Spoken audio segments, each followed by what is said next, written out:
Our audiophile this week marks 1 full year of consecutive audiophiles. Now that the vaccinations are taking off, and it looks as if there may be an end of this, to quote Queen Elizabeth, annus horribilis in the very near future, I'm going to change the schedule from every week to every other week with these offerings. The quest for material is becoming more difficult, and as activities open up, there is less of a need for this kind of entertainment, if I may use that description.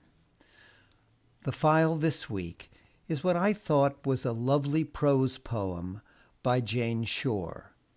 Miss Shore is an American poet who lives in Maryland and who currently is a professor at the George Washington University in Washington, D.C.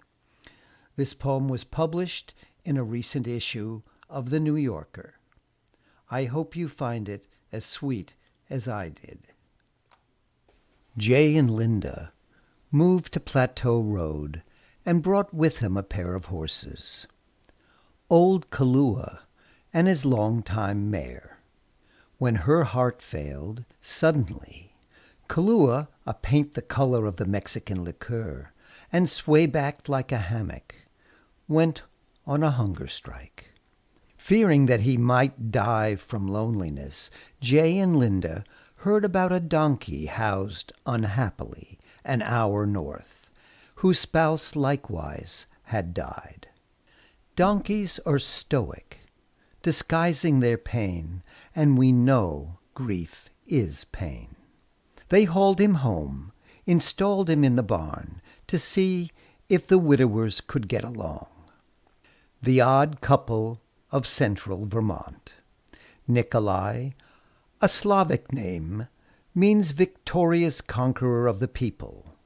And, if that's so, he won us over, my husband and me, Jody and David, Kathy and Eric, and the other long marrieds of Peck Hill Road. Driving to town for groceries and gas, I shift my Subaru into neutral to admire our 2 old bachelor uncles, free-ranging along the electric fence. Their partnership so far, so good.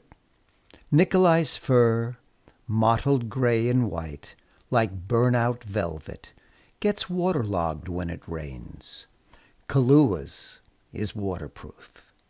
Nikolai's lovely, floppy donkey ears are much larger than Kalua's, and he has a stiffer mane.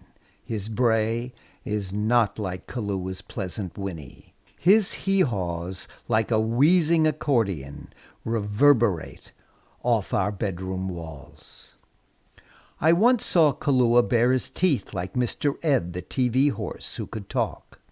But they say that donkeys are more personable than horses, more affectionate than dogs.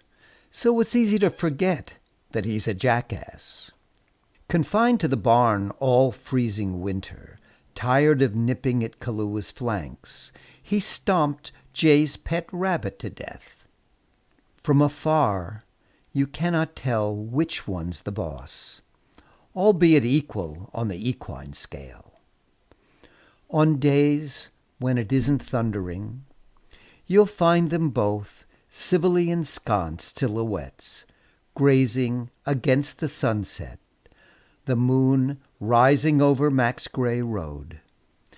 They stand head to tail, or tail to head, their long tails ticking metronomes, flicking flies away from the other's eyes, their warm sides barely touching.